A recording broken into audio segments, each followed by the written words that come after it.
when he said, "You've got 24 hours to tear that fence down, or I will." He was standing 3 feet into my property, chest puffed out like a mall cop trying to impress a YouTube prankster. His badge caught the sunlight just right, giving him a fleeting air of authority until you got close enough to see it was plastic that I didn't flinch.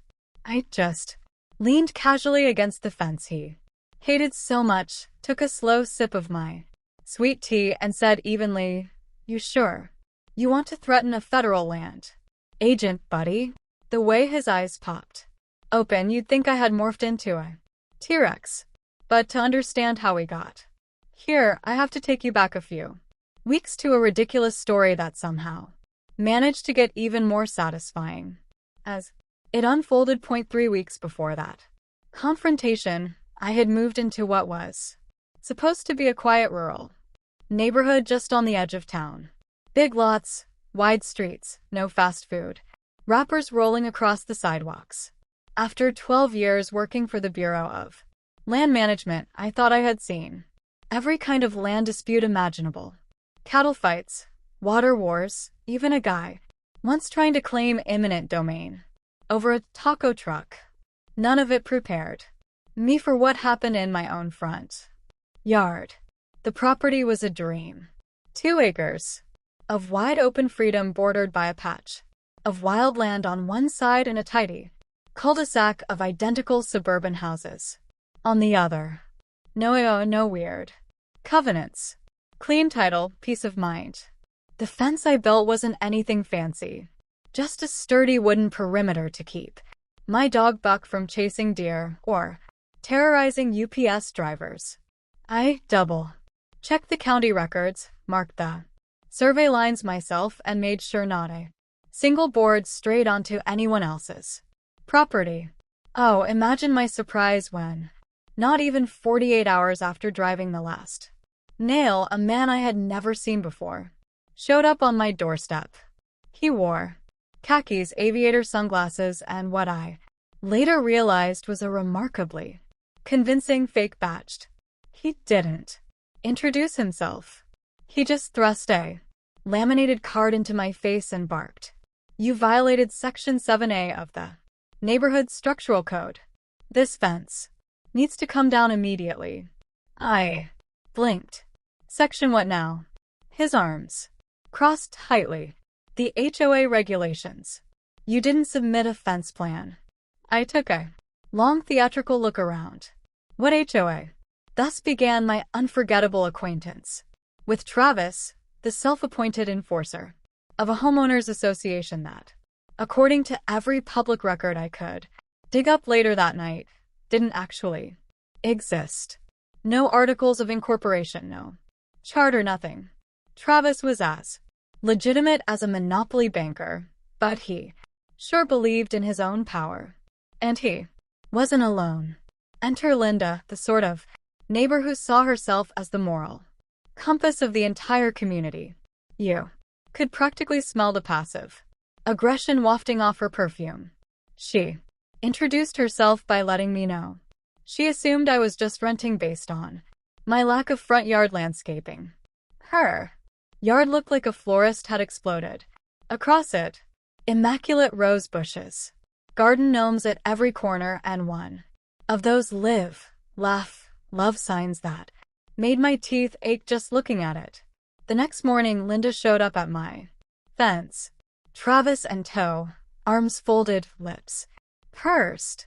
"Just so you know, we all agreed years ago that fences ruined the aesthetic," she said, gesturing around like she was unveiling the Mona Lisa.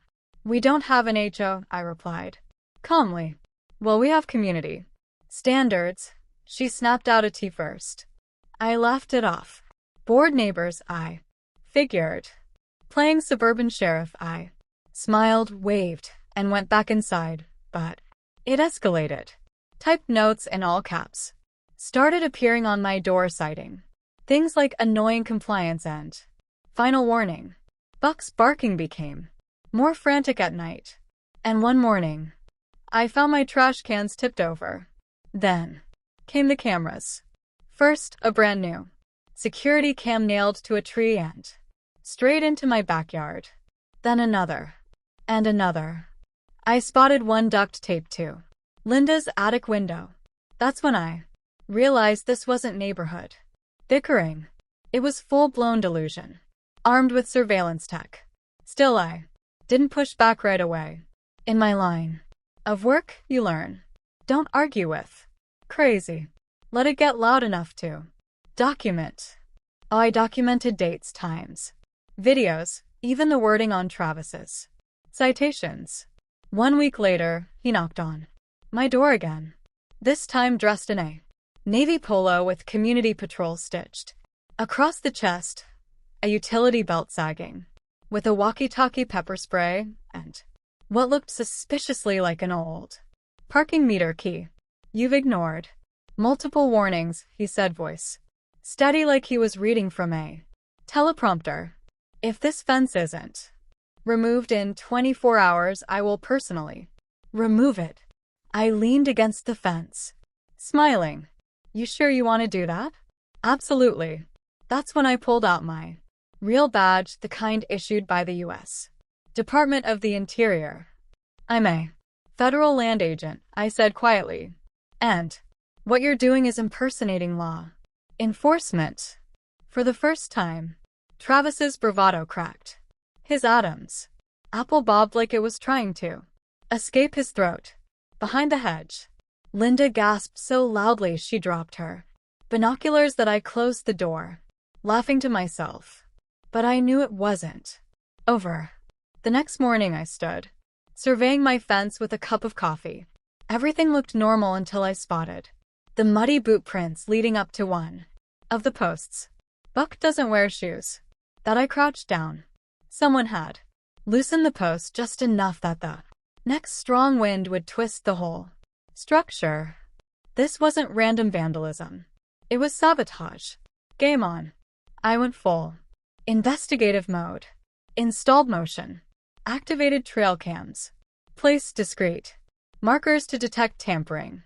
And just for a bit of flair, ordered a giant property of U.S. government, do not trespass sign and planted it dead center in the yard. That night, the cameras caught Travis creeping along my fence line with a flashlight and a level. He knelt by the corner post, fiddling with it, wearing the same fake badge like it was a superhero cape that I watched the footage over toast the next morning, laughing harder than I had in months. But I wasn't ready to report him yet. That I had a better idea that I needed a public exposure, and fate delivered. A flyer taped to my mailbox. Community HOA. Meeting Saturday 6 p.m. hosted by Officer Travis. Officer, he upgraded himself. Perfect. The meeting was held in a neighbor's garage, strung up with fairy lights and folding chairs. I arrived early, wearing jeans, a button down, and the most smug smile I could muster. The place was buzzing. Retirees whispering into plastic lemonade cups. Linda sat front row, notebook ready like she was preparing to take war crime testimony. Travis stood proudly before the crowd barbecue grill, at his back doubling as a podium. He launched into a tirade about community codes, then dramatically pointed to a whiteboard where my name, Jake Ramsey, was scrolled in all caps with a blurry photo of my fence that I raised my hand. Questions at the end, he barked, and I stood up anyway. Quick question: where exactly are the HOA's official documents filed? He paused. Their private board. Members only. I smiled wide. Funny, because according to the county clerk, there's no record of any HOA here. No charter, no filings, which means what? Your calling rules are just your personal preferences, enforced with fake citations, trespassing, property damage, impersonating an officer. I slapped a fat stack of printed photos on the table, stills from the trail cam footage. The room went dead silent.